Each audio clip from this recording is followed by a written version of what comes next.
온라인 성장 프로그램 우리 킹덤 트레이닝 함께 하시는 우리 성도님들 진심으로 환영하고 축복합니다. 우리 이번 주 어떻게 잘 지내고 계셨는지 모르겠습니다. 코로나19 상황이 재확산되면서 우리가 또 다시 좀 어려운 상황에 직면해 있습니다만 이 시기 더 주님 붙잡고 우리가 함께 믿음으로 우리의 삶의 길을 잘 헤쳐나갈 수 있으면 좋겠습니다. 우리의 심령과 우리의 마음 또 우리의 삶과 우리의 가정에 하나님의 은혜로 우리 하나님이 함께 하시리라 믿습니다.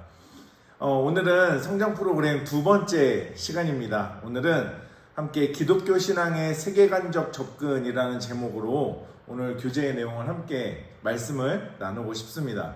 오늘 교재에 보면 첫 번째 질문의 시작이 이렇습니다. 당신이 얼마나 오랫동안 신앙생활을 했는지, 그리고 우리가 이해하는, 여러분이 이해하는 기독교 신앙은 어떤 것인지에 대해서 묻고 있습니다. 여러분, 우리가 세상을 볼 때 눈을 통해서 봅니다. 저 같은 사람들은 보면 이렇게 안경을 쓰고 있죠. 저는 안경을 통해서 세상을 봅니다. 제가 어릴 때, 제가 학생 때 이 색깔 있는 렌즈가 있는 안경이 유행을 한 적이 있어요. 그래서 노란색 렌즈로 된 안경, 파란색 렌즈로 된 안경, 다양한 색깔의 렌즈를 가진 안경이 있었어요. 선글라스는 아니었는데 그 안경 렌즈에 색깔을 넣어서 그렇게 쓰고 다니는 게 한때 유행이었던 적이 있습니다. 물론 고등학교 때는 아니고요. 제가 이제 대학교 가서 이제 그런 게 좀 유행을 했던 적이 있어요. 그래서 옛날 사진을 보면 너무 촌스러운 그런 사진들이 많이 있습니다. 그런데 이 안경의 렌즈 색깔이 노란색이면 예상하시다시피 세상이 노랗게 보여요. 조금 더 노랗게 보일 거고요. 제가 파란색 렌즈를 가진 안경을 쓰고 세상을 봤다면 세상이 조금 더 파랗게 보였을 겁니다. 여러분, 오늘 우리가 함께 세계관이라는 주제를 가지고 함께 기독교 신앙이 무엇인지 함께 좀 살펴보는 시간이에요. 여러분, 세계관이라고 하는 것이 바로 이 렌즈와 같습니다. 특별히 카메라도 렌즈가 있죠. 그런데 이 사진을 찍다 보면 그래요. 어디 여행지를 가면 너무나 멋진 자연 광경을 봅니다. 우와, 멋있다, 사진 찍어야지. 그리고 사진기를 딱 들면요, 눈으로 담겨진 자연 풍경과 카메라 앵글에 잡히는 자연 풍경이 너무나 달라요. 그만큼 렌즈의 성능과 렌즈의 그 기능에 따라서도 풍경을 담아내는 그 화각이 달라지기 때문에 그렇습니다. 그래서 눈으로 보이는 풍경을 카메라로 담기 되게 어려운 경우들이 많아요. 그래서 렌즈도 종류가 많은데 어떤 렌즈는 넓게 잡아주는 렌즈가 있고 어떤 렌즈는 좁게 잡지만 멀리 있는 거를 잡아주는 렌즈가 있습니다. 그래서 이 다양한 렌즈를 통해서 카메라로 사진을 찍는 거죠. 이 세계관이라는 것이 바로 이 카메라의 렌즈와 같습니다. 어떤 때는 넓게 잡히기도 하고 어떤 때는 좁게 잡히기도 하고, 하지만 가깝게 잡기도 하고 어떤 때는 멀리 잡기도 합니다. 이 세계관이라는 건 세상을 보는 눈이라고 표현할 수 있을 것 같아요. 렌즈라고 표현할 수 있을 것 같습니다. 그래서 오늘 교재의 내용을 보시면 이 세계관에 대해서 이렇게 설명을 하고 있죠. 세계관이란 세상을 바라보는 관점이다 라고 이야기를 합니다. 세계관은 세상을 바라보는 관점이에요. 이거를 철학적인 표현으로 이렇게 설명을 하고 있습니다. 철학적으로는 인간의 사고 그리고 삶의 기초가 되고 그것을 형성해 주는 신념체계다 라고 이야기를 해요. 인간의 사고와 삶의 기초가 되고 그래서 그것을 형성해주는 신념체계가 있다는 거예요. 이것을 표현한 것을 세계관이다 라고 오늘 교재에서는 이 세계관을 그렇게 정의하고 있습니다. 여러분, 이해가 되시죠? 우리가 생각하는 것, 여러분, 그리고 우리의 삶의 기초, 우리의 삶의 방식이라고 할 수 있을 것 같아요. 삶의 방식. 이것을 형성해주는 우리의 신념 체계라는 거예요. 이 신념 체계라고 하면 우리는 쉽게 이해하면 시스템이라고 할 수 있을 것 같아요. 네, 이해가 되시죠? 세계관이라는 건 바로 그런 의미를 가지고 있습니다. 자, 그래서 교재 내용을 계속 보시면서 줄을 치시면서 한번 보시면 좋을 것 같아요. 결국 인간의 사고와 삶의 모든 행위의 바탕에는 그 기초가 되는 어떤 신념이 있다는 거예요. 그래서 그 신념은 보통 어떤 일정한 체계를 갖추고 있다는 것. 이게 세계관이라고 이야기를 합니다. 여러분, 이런 세계관이 기독교 안에도 있다는 거죠. 오늘 교재에 보면 세계관은 이야기다라고 하는 책을 쓴 마이클 고인과 크레이그 바르톨로뮤라고 하는 분은 그의 그 세계관은 이야기다라는 책에서 이 세계관을 이렇게 정의를 했습니다. 한번 내용을 보세요. 교재 줄 치시면 한번 보시면 좋겠어요. 자, 세계관이란 공유된 큰 이야기 속에 배어있는 기본 신념들을 명료화한 것으로 신앙의 결단에 뿌리를 두고 있으며 우리의 개인 생활과 공동 생활 전체를 빚어내고 방향을 결정하는 것이다 라고 이야기를 합니다. 이 내용을 한번 우리가 살펴보면요. 자, 공유된 큰 이야기 속에 배어 있대요. 기독교 세계관이라는 게. 자, 공유된 큰 이야기가 뭘까요? 네, 예상하시다시피 바로 성경입니다. 하나님의 말씀이죠. 성경과 하나님의 말씀 속에 배어 있는 기본 신념들을 명료화한 것. 쉽게 하나님의 뜻이라고 하시죠. 하나님의 뜻을 명료화한 것.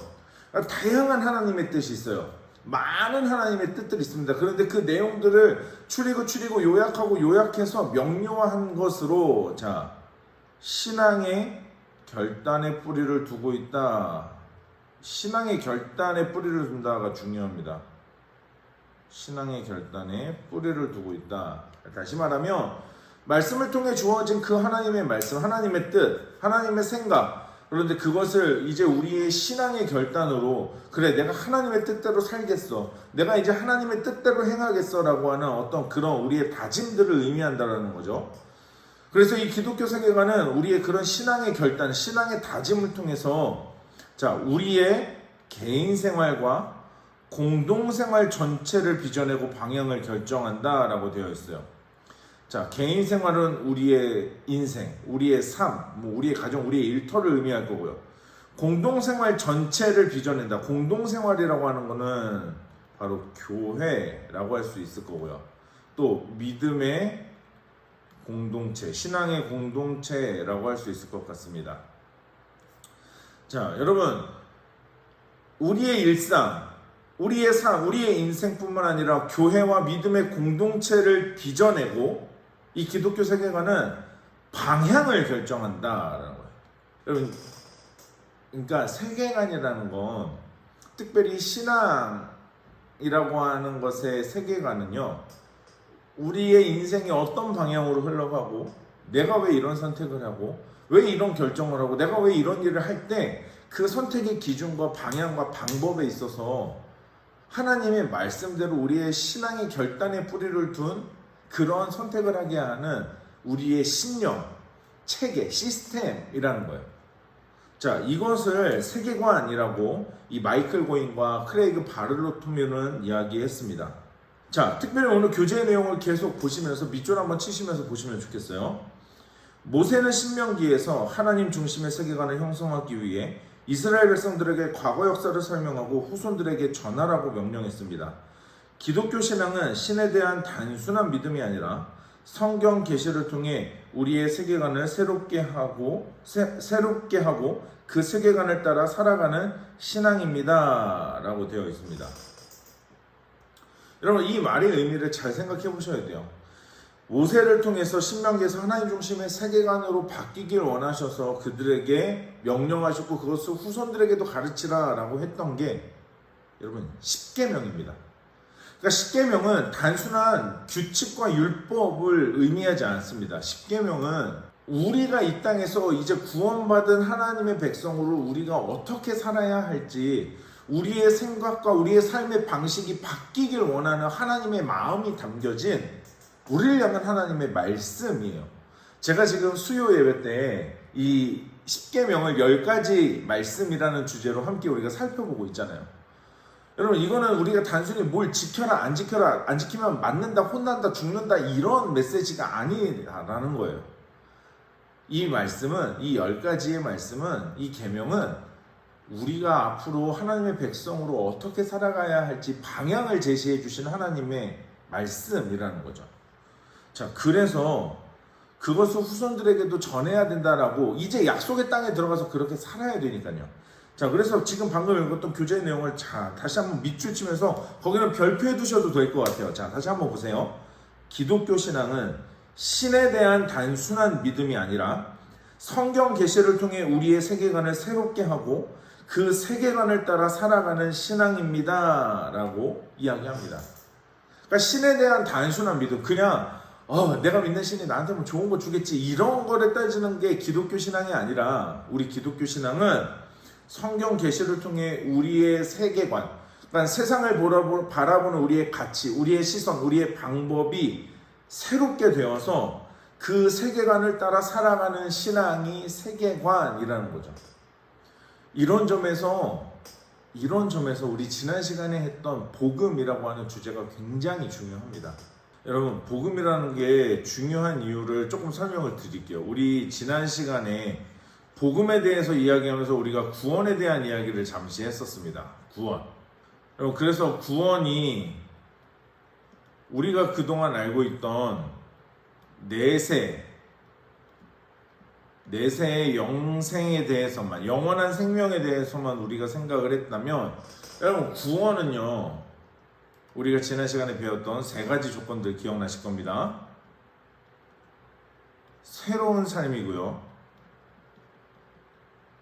이 새로운 삶을 통해서 세상에 변화를 불러온다. 세상이 변화할 것이다 라는 하나님의 창조하신 질서대로 세상이 다시 하나님의 뜻대로 돌아서게 될 거다라고 하는 것에 대해서 함께 이야기를 나눴었습니다.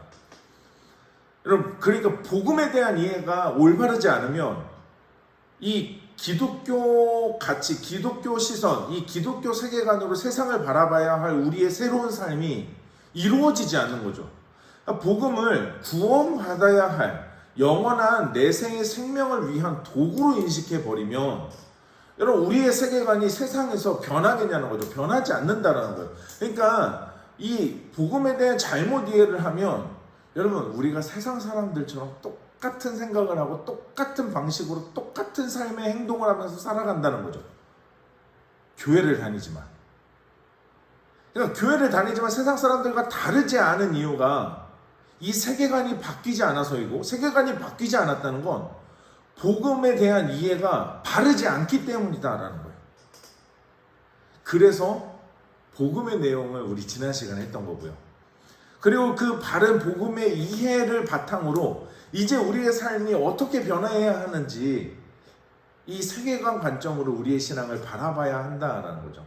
기독교 신앙은 그냥 신에 대한 단순한 믿음을 가지는 종교가 아니다라는 점, 여러분 이해하시면서 오늘 교제를 계속해서 이어가면 좋겠습니다.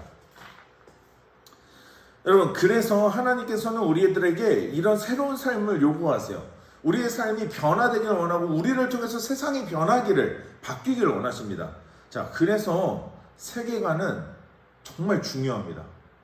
여러분, 일반 세상에서도요, 이 세계관이라는 게 굉장히 중요합니다. 왜냐하면 그 사람이 어떤 가치, 어떠한 세상을 살아가는 방법, 그 사람의 길, 결정하는 그 사람의 선택의 기준, 모든 것이 바로 이 세계관에서 시작되기 때문에 그래요. 그런데 기독교 세계관은 바로 그런 점에서 훨씬 더 중요합니다. 왜냐하면 세계관은 인생을 결정하기 때문에 그렇습니다. 선택 하나에, 결정 하나에, 여러분, 우리가 걸어가는 선택과 그 모든 길들, 여러분, 이 모든 것들이 선택과 결정으로 결정되잖아요. 세계관은 인생을 결정합니다. 그렇기 때문에 하나님이 우리가 새로운 삶을 살 것에 대해서 10가지 말씀을 주시면서 말씀하시는 거예요. 야, 니네 애굽에서 종으로 살았는데, 야, 내가 너희들 약속한 땅으로 들여보내면 너희들은 애굽에서 살던 그 노예 근성으로 살면 안 돼. 여러분 아시잖아요. 40년 동안 광야를 돌리셨던 이유는요, 이스라엘이 애굽에서 나왔음에도 노예에서 새로운 삶을 살 수 있도록 하나님이 은혜를 베푸셨고 기적을 보여주셨음에도 불구하고 여전히 노예 근성에 사로잡혔던, 배고프다고 아유 차라리 애굽 가서 죽는 게 낫지 라고 말했던 그들의 생각, 뿌리 깊었던 노예 근성을 변화시키기 위해 40년 동안 그들에게 광야를 허락하셨어요.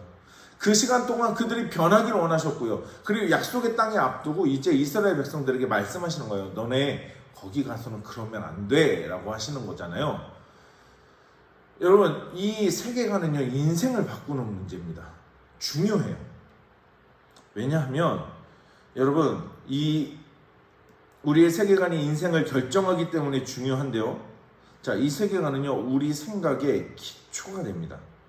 자, 교재의 내용을 보세요. 사람들은 결국 자신들의 세계관대로 행동하게 되며 그것이 그들의 삶의 결과를 만들어냅니다.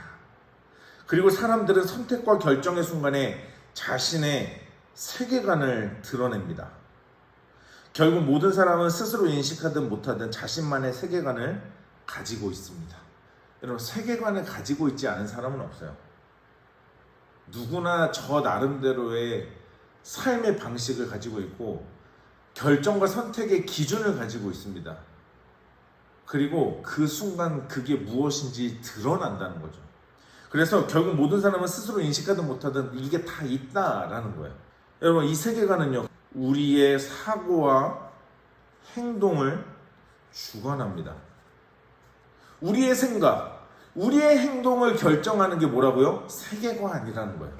그래서 예레미야는 이스라엘이 하나님의 말씀을 지키지 않고 하나님의 뜻을 어겼던 그들의 행동, 하나님의 율법을 지키지 않았던 그들의 그 죄가 세계관의 결과라는 것을 예레미야서에서 말하고 있습니다.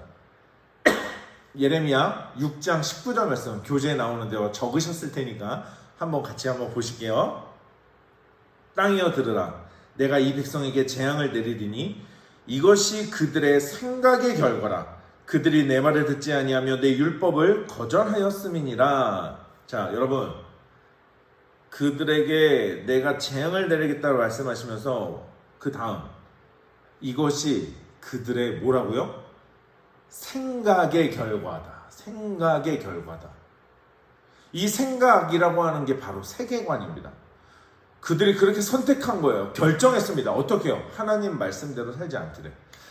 하나님을 섬기지 않기를. 아니, 정확하게 말하면 여러분, 그들은 하나님을 한 번도 버린 적은 없어요. 하나님을 완전히 배반하고 떠난 적은 없어요. 양다리는 걸쳐있죠. 그 양다리를 걸치기로 선택하고 결정한 건 그들의 생각이었다는 거예요. 그들의 세계관이었다는 거죠. 왜요?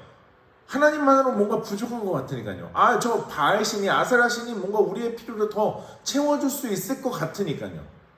여러분, 그게 이스라엘의 생각, 세계관이었습니다. 그러니까 우상숭배한 거거든요. 여러분, 교회에도 그런 사람 많거든요. 교회에도 하나님을 섬기지만 우상 섬기는 사람들이 정말 많습니다. 나는 우상 앞에 전한 적이 없어요. 여러분, 눈에 보여야만 우상은 아니잖아요. 여러분, 생각의 결과. 이스라엘이 하나님 앞에 범죄했던 것은 그들의 생각의 결과다라고 예레미야 선지자는 이야기하고 있습니다. 우리의 사고와 행동을 주관한다라는 거죠. 여러분, 그래서 이 세계관은 훈련해야 합니다. 세계관은 사람의 성장 과정이나 사회적 배경 그리고 교육에 따라 달라질 수 있기 때문에 그렇습니다. 여러분, 이 성장 과정, 왜냐하면 살아가는 가정의 형편이 다 다르잖아요. 이 사회적 배경도 그렇습니다. 어떤 사회의 배경 속에 살아가느냐도 마찬가지고요. 어떤 교육을 받느냐, 얼마만큼의 교육을 받느냐도 중요합니다. 이것에 따라 세계관은 달라질 수 있어요. 달라집니다. 그래서 세계관은 교육되어야 하고요. 훈련되어야 합니다. 그러니까 원래 그렇게 생겨 먹었다 이런 말이 통하지 않는다는 거죠. 세계관은 얼마든지 변해요. 여러분, 저도 마찬가지입니다. 제가 하나님 처음 만나고 나서 그동안 내가 인생을 어떻게 살아야 되고 내가 선택과 결정을 할 때 어떻게 해야 되고 내 기준이 무엇이어야 되고, 여러분, 저 나름대로 물론 있었겠죠. 하지만 하나님을 만나고 나서 그게 완전히 싹 바뀌었다라는 거예요. 물론 이후에 이 훈련들이 교육과 배움을 통해서 채워지긴 했습니다만, 여러분 아까도 말씀드렸듯이 복음에 대한 구원에 대한 이해가 확실해지면 일단 새로운 삶이 시작될 수 있어요. 여러분 그리고 난 이후에 말씀을 배움으로 오늘 이렇게 여러분들이 배우는 것도 사실은 그냥 성경이 궁금해서라기보다는 이 성경을 통해서 내가 어떻게 하면 내 삶이 달라질 수 있을까라고 하는 목마름 때문이잖아요. 여러분 만약 그냥 성경이 그냥 단순히 궁금하다. 여러분 그냥 서점이나 어디 그냥 있는 책 조금 보시면 돼요. 그런데 오늘 우리가 이런 이야기들을 하는 것은 내가 살아온 인생, 내가 살아왔던 선택과 결정들. 그런데 오늘 이렇게 배우면서 이제 내가 또 어떤 삶을 살아가야겠구나. 이런 것들을 우리가 더 느끼는 것 아니겠습니까? 여러분 교재 내용을 한번 보시겠어요? 자, 밑줄 치면서 한번 보세요. 구약의 선지자들은 기독교적 세계관 없이 우상 숭배의 방식으로 하나님을 섬기는 이스라엘 백성들을 지적합니다. 기독교 세계관, 하나님을 섬기는 방식으로 살지 않는 사람들은 어떻게 산다고요? 우상 숭배의 방식으로 산다. 이게 여러분 세상 세계관이죠. 자, 기준, 가치, 세계관, 우리의 행동, 우리의 사고의 기초가 되는 시스템이에요. 이 시스템이 작동합니다. 그런데 세상의 세계관은 이 시스템이 어떻게 작동해요? 우상숭배의 방식으로. 무슨 얘기입니까? 우상숭배를 방식한다는 건, 우상숭배의 방식으로 이 시스템이 작동한다는 건 그냥 내 욕심과 욕망에 따라 살아간다는 거예요. 그러니까 내 욕심과 욕망을 이루기 위해 신이라는 존재가 필요한 거고요. 그러니까 이 신이라는 존재는 꼭 어떤 불상 이런 걸 필요 없어요. 내 욕심, 내 뜻을 이루기에 뭐가 필요해요? 돈이 필요하죠. 내 뜻과 내 욕심을 이루기에 뭐가 필요해요? 명예가 필요합니다. 지위가 필요한 거예요. 이거를 추구하고 살아가는 사람들의 이런 삶의 방식이 우상숭배의 방식이라는 거예요. 여러분 이스라엘도 이와 같은 삶을 살았잖아요. 그래서 하나님이 책망하셨죠. 여러분 우상숭배의 방식은 결국 이 우상숭배의 방식에 반대되는 말은 하나님을 섬기는 방식입니다. 하나님의 뜻대로 사는 방식, 하나님을 섬기는 방식, 우상숭배의 방식, 하나님을 섬기는 방식. 여러분 결국 세계관은 이렇게 나뉠 수밖에 없어요. 여러분 아까 말씀드렸던 그 세계관은 이야기다라고 하는 책에 보면 이런 내용이 있습니다. 오늘 책에 보면 이렇게 주황색 박스로 된 글이 있어요. 거기 한번 보시면서 한번 읽어보시겠습니까? 자, 큰 이야기들, 자 성경을 얘기해요. 자, 큰 이야기들, 즉 세계관들은 개인 생활 뿐만 아니라 인생의 모든 공적 차원의 국가의 삶까지도 빚어낸다. 남아공의 인종차별 정책은, 자, 이 인종차별 정책이 뭐냐면 백인이 흑인보다 우월하다는 정책이었죠. 여러분 남아공은 이 인종차별이 심한 나라로 우리가 너무나 잘 아는 나라입니다. 자, 그 인종차별 정책은 삶의 모든 영역에 뿌리내렸고 계획적으로 시행되었다. 백인은 흑인과 달리 훨씬 좋은 학교에 다녔고 흑백 간의 결혼은 법으로 금지되었고 거주지도 법으로 따로 정해놓았고 가장 좋은 일자리는 백인들 몫이었으며 모든 것이 다 그런 식이었다. 지금 와서 보면 그렇게 오랜 세월 동안 그렇게 많은 사람이 그런 세계관을 품을 수 있었다는 사실은 잘 믿기지 않지만 이는 세계관이 포괄적이며 개인 생활뿐만 아니라 공동체와 국가의 삶까지도 빚어낸다는 것을 똑똑히 보여주는 사례다라고 이야기합니다. 그러니까 여러분 세계관이라는 건 한 사람의 인생만 결정하는 게 아니라 그것이 온 사회적인 바탕, 사회적 배경이 될 때 그 사회의 흐름까지도 결정하는 매우 중요한 역할을 한다는 거죠. 영향력이 크다는 겁니다. 여러분 한국 안에도 이런 신분제도에 대한 뿌리 깊은 세계관의 그런 폐해가 굉장히 많았잖아요. 사실은 이거는 지금이 없는 게 아니라 정말 장난식으로 얘기하지만 아직도 성 따라 우리 피하는 성 그 아시죠? 네. 천방지축 마골피. 예. 요즘 젊은 세대가 그런 걸 알겠습니까만 어른들은 여전히 그 인식들을 가지고 계시다는 거죠. 그러니까 이런 세계관들이 우리 사회 안에도 굉장히 뿌리 깊게 내려져 있다는 거예요. 생각보다 우리는 이 세계관의 영향을 아주 깊이 받고 있다라는 거예요. 그래서 세계관은 훈련이 중요합니다. 자, 그런 면에서 우리는 이 기독교 신앙을 세계관적으로 접근해야 합니다. 기독교 신앙은 앞서서 말씀드렸던 것처럼 단순히 신을 섬기는 것, 그냥 신을 믿는, 그냥 단순히 믿는 신앙이 아니에요. 내가 삶을 어떻게 살아갈 것인지, 어떻게 삶의 이런 일들을 결정할 것인지, 내가 삶의 이런 것들을 어떻게 선택할 것인지, 기준, 기초, 가치라는 거거든요. 그러니까 여러분, 우리가 세상을 바라볼 때 기독교 세계관이라는 건 지금 렌즈의 색깔이 뭐예요? 성경인 거예요. 우리 렌즈를 통해서 세상을 봅니다. 근데 그 렌즈 색깔이 뭔 거예요? 성경인 거예요. 세상 사람들은 돈일 수도 있고요. 세상 사람들은 명예일 수도 있고요. 다양한 이유로 렌즈를 끼고 세상을 봅니다. 우리는 성경을 통해서 세상을 보는 거죠. 자, 기독교 신앙은 세계관적으로 접근되어야 해요. 자, 교재의 내용을 한번 보시면서 잠시 따라와 주시겠습니까? 이 세계관은 칸트가 원래 이야기한 이야기인데, 자신의 삶의 자리에서 세상을 바라보기 위해 고안된 개념이 세계관이라고 해요. 자, 그 다음이요. 자, 기독교 신앙을 세계관적으로 접근한다는 것은 자신의 삶의 자리에서 세상 전체를 성경을 기초로 한 기독교 신앙의 눈으로 바라보고 체계를 세워가자는 것입니다. 라는 거예요. 기독교 신앙을 세계관적으로 접근한다는 것이 뭐라고요? 자신의 삶의 자리에서 무엇을 기초로? 성경을 기초로. 성경 전체를 기초로 한 기독교 신앙의 눈으로 바라보고 체계를 세워가는 것이 기독교 세계관이라는 거예요. 자, 왜 그러냐면요. 자, 한번 자막을 보시면서도 한번 보시면 좋을 것 같아요. 자, 현대 철학자들은, 그러니까 세상 사람들, 세속의 세계관들은, 이 철학자들, 이 세계관에 대해 이야기했던, 우리가 어떻게 하면 삶이 행복해질 것인가 복음에 대해서 이야기했던 이 철학자들은요, 세상을 바라볼 때 어떻게 바라보라고 했냐면 바로 인간의 이성을 중심에 두라라고 했어요. 이성, 생각, 이성.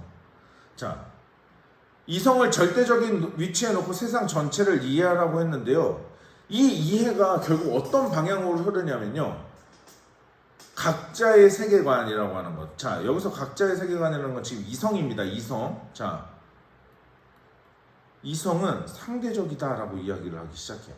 우리가 살고 있는 시대가 마찬가지인데, 이 무슨 얘기냐면 쉽게 얘기하면 이거예요. 네 생각도 맞고 내 생각도 맞다, 이거예요. 그러니까 절대적인 기준이라는 게 없다는 거죠. 아, 그래, 쟤는 저러니까 저런 선택을 할 수 있고 나니까 나는 이런 선택을 하는 거야 라고 생각을 하는 거예요. 물론 일부 맞는 이야기이긴 합니다만, 여러분, 절대적인 것에 대한 가치를 인정하지 않는 시대가 되었다는 거죠. 무슨 얘기예요? 여러분, 우리가 믿는, 아까 우리가 세상을 바라보아야 하는 렌즈, 우리의 도구는 성경이에요. 이 성경은 유일한 기준입니다. 유일한 가치예요. 그런데 이거를 인정하지 않아요. 성경을 절대적인 가치로 인정하지 않습니다. 그냥 기독교인들도 그냥 니들이 그렇게 믿으니까 니네가 그렇게 사는 거지라고 생각하는 거예요. 절대적인 걸 인정하지 않아요. 다 상대적이라고 이야기합니다. 그러니까 결국 세상의 세계관, 세상에서 사람들이 가지고 있는 이 세상을 바라보는 시선과 관점인 이 세계관은요, 상대주의적일 수밖에 없어요.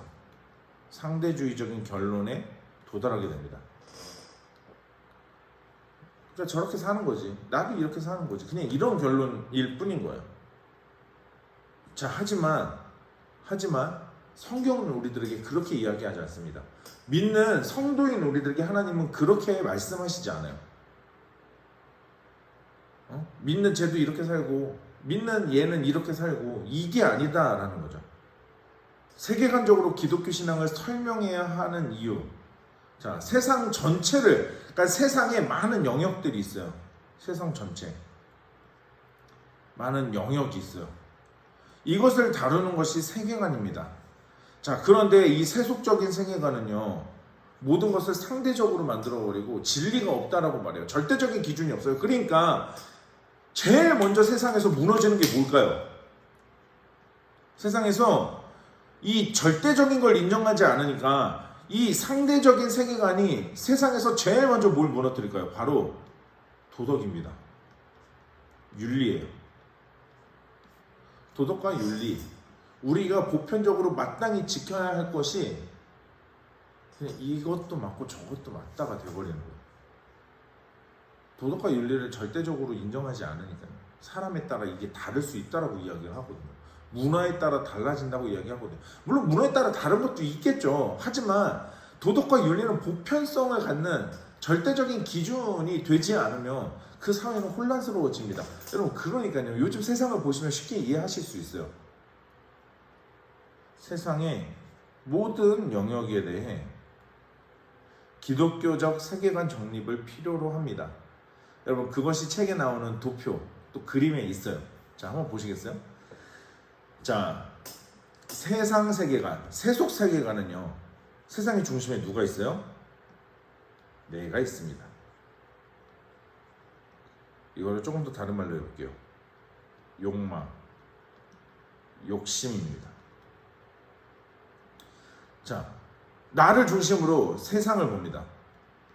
국가를 보고요, 경제를 보고요, 문화를 보고요, 정치를 보고요, 기타 등등등 있겠죠. 뭐 체육, 뭐 등등, 예? 등등등등등등등. 여러분, 내가 중심이에요. 욕망이에요. 그러니까 여러분, 내 세속 가치관을 가지고 세상 모든 영역을 바라보는 사람은 모든 것을 다 내 욕망을 이루기 위한 도구로 보는 거예요. 이해가 되시죠? 세상 세계관을 가진 사람이 정치를 한다고 생각해보세요. 그 사람이 정치를 왜 할까요? 내 욕심을 위해서요. 뭐 조금 더 나아가면 내 가족의 어떤 무엇인가를 이루기 위한 정도? 여러분, 남을 위한 정치가 가능할까요? 여러분, 불가능하다는 거죠.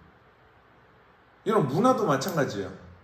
하나님이 만드신 문화의 가장 좋은 것들, 여러분, 우리는 이 문화를 다스리고 정복해야 합니다. 그런데 내가 욕심을 가지고 문화를 이용하는 사람들은 내 욕망을 이루기 위한 도구로 사용할 뿐이라는 거죠. 경제도 마찬가지입니다. 여러분, 돈을 왜 씁니까? 돈이 왜 필요해요? 경제활동을 왜 필요합니까? 내 욕망을 이루기에 필요한 거예요. 돈을 벌어야 뭘 이루잖아요. 여러분, 내가 중심인 세계관을 가진 사람은 세상의 모든 영역을 이렇게 자신의 중심에서 봅니다. 욕망과 욕심을 이루기 위해 본다는 거죠. 그런데 기독교 신앙을 가진 사람은 다릅니다. 자, 세상을 바라보는 그 시선에, 그 중심에 기독교 신앙. 자, 우리는 이것을 다른 말로 말씀이라고도 불러보겠습니다. 성경이라고도 불러볼게요. 제가 말씀과 성경, 뭐 믿음이라고 안 하는 이유는요, 믿음이라고 하면 교회 안에서도 너무나 다를 때가 많아요. 아니, 같은 하나님을 믿는데 어떻게 이렇게 다를 수 있는가? 제가 언급하지 않겠습니까? 최근 우리나라의 그 이상한 분 한 분 때문에 온 교회가 지금 조롱을 당하고 욕을 먹는 상황인데, 여러분, 저는 확신하기는 그분이 믿는 하나님과 제가 믿는 하나님은 다른 것 같아요. 그러면 제가 믿는 하나님이 가짜든 그분이 믿는 하나님이 가짜든 누군가 하나는 가짜라는 얘기예요. 참 가슴 아픈 일입니다만, 여러분, 이게 극단적인 비유여서 그렇죠. 교회 안에 생각보다 믿음이라고 했을 때 서로 다른 믿음을 가진 사람이 얼마나 많은지 모릅니다. 같은 믿음을 갖는 게 너무나 어려운 시대가 되어져 버렸어요. 자, 그래서 믿음이라는 표현을 안 쓴 거고요. 그래서 말씀과 성경이라는 기준을 쓴 겁니다. 말씀대로 성경대로예요. 자, 세상을 바라보는 시선, 우리의 기준이 말씀과 성경, 이 기독교 신앙이라고 하는 것, 세계관을 가지고 세상을 바라보는 사람이요. 자, 학문을 바라봅니다. 사업을 바라보고, 정치를 바라보고요. 경제, 교육, 스포츠, 예술. 여러분, 말씀으로 학문을 바라보는 사람은 그 학문을 어떻게 볼까요? 이거예요. 내가 왜 공부해야 되지? 이 질문이거든요. 기독교 신앙으로 말씀과 성경을 기준으로 경제를 바라보는 사람은요. 내가 돈을 왜 버는 거지? 그게 성경에 쓰여 있거든요. 정치는요. 정말 믿는 사람이 제대로 된 정치인이라면 여러분 그 사람은 왜 정치를 하려고 할까요? 여러분 경제, 교육, 스포츠, 예술 다 마찬가지예요. 여러분. 성경에 그게 써 있거든요. 사회의 전반적인 영역에 대해 우리가 어떤 자세를 취해야 할지 성경은 그걸 우리에게 제시하고 있습니다. 그래서 여러분 아까 서두에서도 계속 말씀드린 것처럼 복음이 그리고 오늘 이 기독교 신앙이 단순히 신을 믿는 정도의 신앙이 아니다라는 거예요. 우리가 세상을 어떻게 살아가야 할지 여러분 우리의 삶의 방식을 우리의 선택의 기준을 정해주는 가치라는 거죠. 그래서 기독교 세계관은 매우 중요합니다. 아니 조금 더 자세히 지금 이 말씀대로 설명드리면 우리 기독교 신앙은 세계관적으로 해석되어야지 세계관적인 관점으로 우리의 신앙이 우리 안에 내재되어야 하지 구원받는 열차 티켓 정도의 그런 가치로 기독교 신앙이 우리에게 주어지면 그래서 우리의 삶이 세상 사람들과 다르지 않은 거예요. 교재 내용을 한번 보시겠어요? 여러분 그 도표 나오는 그 부분 바로 그 위에 보시면 자 거기 제가 아까 말씀드렸던 내용이 써 있습니다. 밑추시면서 한번 보세요. 모세를 통해 주어진 십계명과 율법 역시 세상 전체를 하나님의 시각으로 새롭게 바라보기 위해 주어진 것이었습니다. 그냥 이거 안 지키면 나한테 혼난다 이게 아니었다라는 거예요. 여러분 그래서 기독교 신앙에 대한 이 세계관적 접근은요 우리들에게 매우 유용함을 줍니다. 그냥 단순히 구원받으면 천국 간다가 아니라 아 진짜 기독교 신앙이 세계관적으로 이렇게 우리들에게 정립이 되니까 이게 이렇게 우리들에게 받아들여지니까 아 되게 유용한 게 많구나라는 걸 느낀다는 거죠. 근데 그 유용하다라고 느끼는 것이 두 가지가 있습니다. 오늘 교재의 내용을 통해서 잠깐 살펴보도록 할게요. 이미 세속적인 세계관이 우리의 삶의 아주 깊은 영역까지 뿌리내어져 있어요. 그래서 아까도 말씀드렸던 것처럼 같은 믿음을 가졌다는 교회 안의 성도들도 아니 어떻게 같은 믿음을 가졌는데 전혀 다른 세계관을 갖고 살아가냐는 거죠. 신앙의 영역까지 점령해서 우리가 성경과 아무 관련 없이 살아가게 만들고 있습니다. 세상의 세계관이요. 자 그렇기 때문에 이러한 유사한 범주에 대응하기 위해 우리가 이 세상에 대해 우리가 기독교 신앙을 세계관적으로 접근해야 되는데 유용한 점 첫 번째가 뭐냐면 자 세상에 대해 성경이 말하는 것을 하나님이 세상에 대해 뭐라고 말씀하시냐는 것을 정리해서 우리 마음에 확신하기에 유용하다. 우리의 마음에 확신하기에 유용하다. 수많은 세상에 대한 질문들이 있습니다. 어떻게 해야 되죠? 라고 하는 질문들. 그런데 성경에서 말하는 것을 정리해서 우리의 마음에 확신하기에 이 세계관적으로 기독교 신앙을 접근하는 것은 매우 유용한 일이다라는 거죠. 필요한 일이고 중요하다라는 겁니다. 두 번째는요, 이 기독교 세계관, 그러니까 기독교 신앙을 세계관적으로 접근하는데 유용함을 느끼는 두 번째는 이유는 뭐냐면 바로 예수 그리스도를 통해 세상을 회복하는 복음의 공적이고 사회적 역할을 설명하는데 유용하다라는 거예요. 자, 말이 조금 어렵죠? 교재 내용을 보시면 이 부분이 이렇게 설명되어 있습니다. 한번 보실게요. 개인적이고 내세적인 복음주의 운동은 기독교를 축소시켜 종교 정도로 인식하게 했습니다. 우리는 성경에 기초하여 우리의 세상에 대한 근본적이고 포괄적인 신념들을 정립해야 합니다. 또한 이를 드러내고 의식하며 살아간다는 것은 사탄의 은밀한 유혹들을 간파하고 대응하는 것입니다. 여러분, 개인적이고 내세를 위한 기독교는 이 기독교를 굉장히 축소시켰어요. 아까도 말씀드렸던 것처럼. 그런데 기독교는요, 그게 아니라 하나님이 만드신 온 세상 만물에 대해서 이야기를 하고 있습니다. 이 세상 만물을 바라보시는 하나님의 시선이 무엇인지 말씀하고 있다는 거죠. 자, 그런데 우리 죄악된 인간의 모습뿐만 아니라 인간의 죄로 인해 이 세상에 무너진 질서까지도 여러분 예수 그리스도께서는 회복시키시기 위해 이 땅에 오셨고 십자가에 죽으셨고 부활하셨어요. 여러분 그분의 죽으심과 부활하심은요 그냥 우리 인간의 구원, 그냥 죽으면 우리 천국 가는 영원한 생명을 위한 단순히 그런 의미가 아닙니다. 하나님이 이 땅에 무너진 모든 창조의 질서들을 온전하게 회복시키시는 사건이 예수 그리스도라는 거예요. 그래서 그분을 통해서 이 땅에 진정한 회복이 일어나기를 원하신다는 거예요. 이 땅이 회복된다라는 것은요 하나님의 나라가 다시 재건되는 것을 의미합니다. 하나님의 나라가 재건되는 것. 복음은요 그래서 개인적인 것이 아니라 공적인 영역에까지 영향을 끼치는 거죠. 사회적 역할까지도 감당할 수 있게 한다라는 겁니다. 이것을 설명하는데 우리 기독교 신앙을 세계관적으로 해석한다면 매우 유용하다라는 거죠. 자, 마지막으로 세상의 세계관에 대해서 잠깐 살펴보려고 합니다. 왜 이렇게 기독교 세계관과 세상 세계관은 다른가? 세상을 바라보는 시선이 어떻게 이렇게 다를 수 있는가?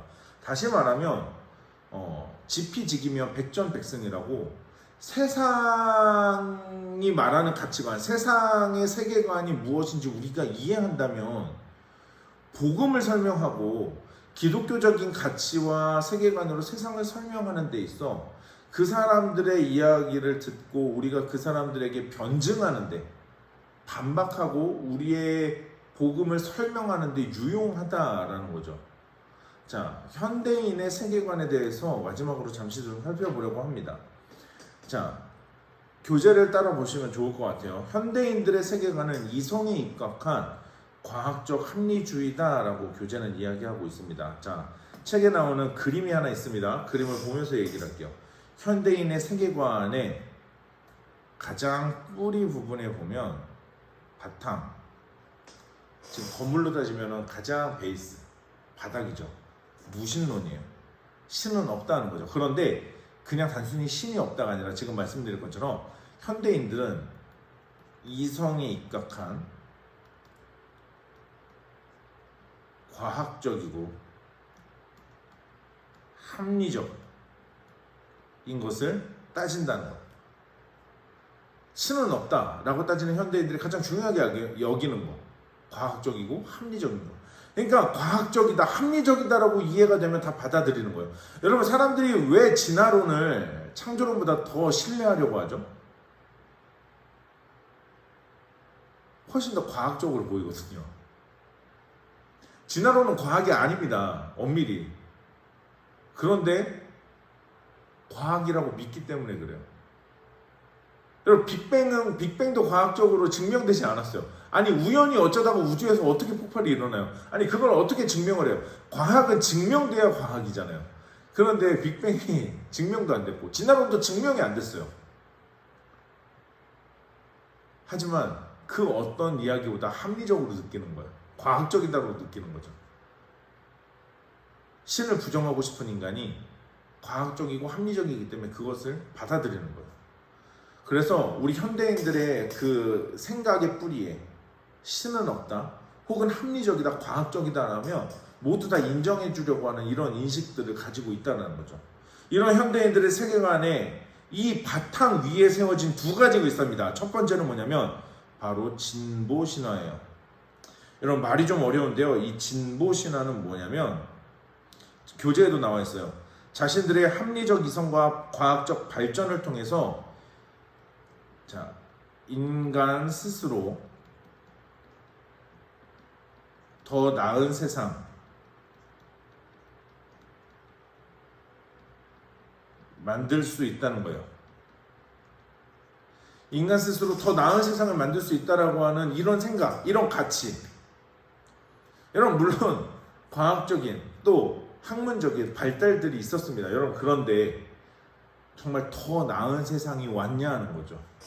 그런 세상에 온 적이 없음에도 불구하고 인간 스스로 그런 세상을 만들 수 있다고 생각합니다. 여러분 인간의 세상이 더 나은 세상이 되려면 여러분 하나님 말고는 안 돼요.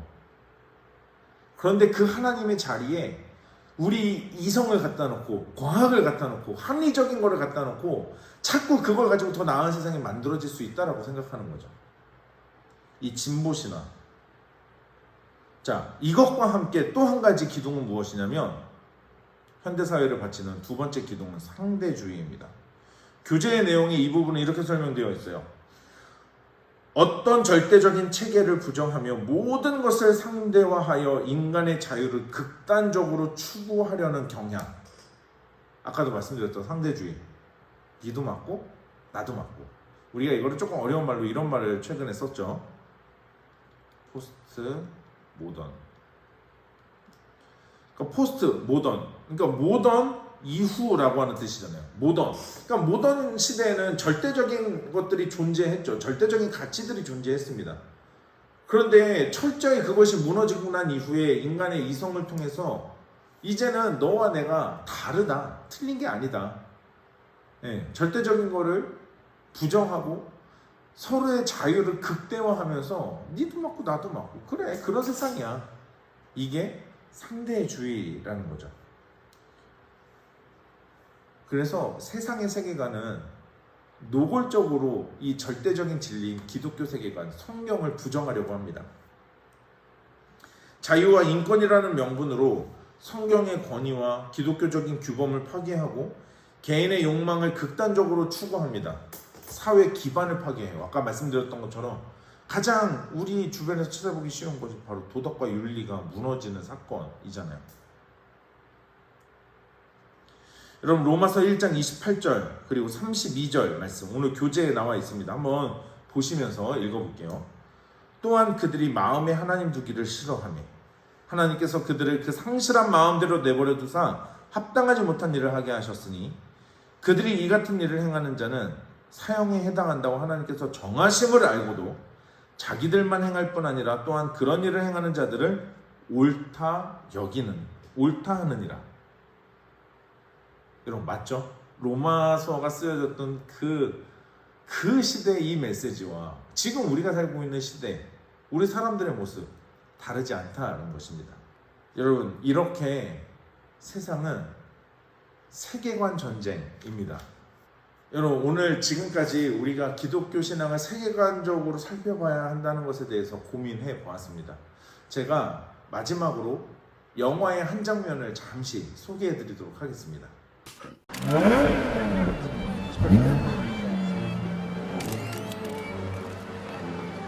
Nice car.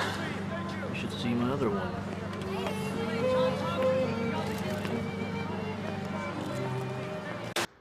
자, 어떻게 잘 보셨나요?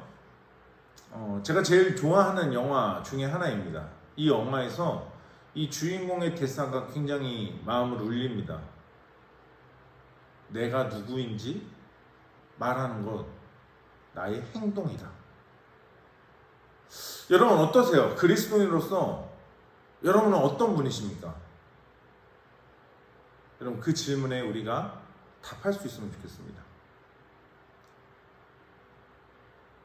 자, 지금까지 함께 해주신 우리 성도님들 감사하고요.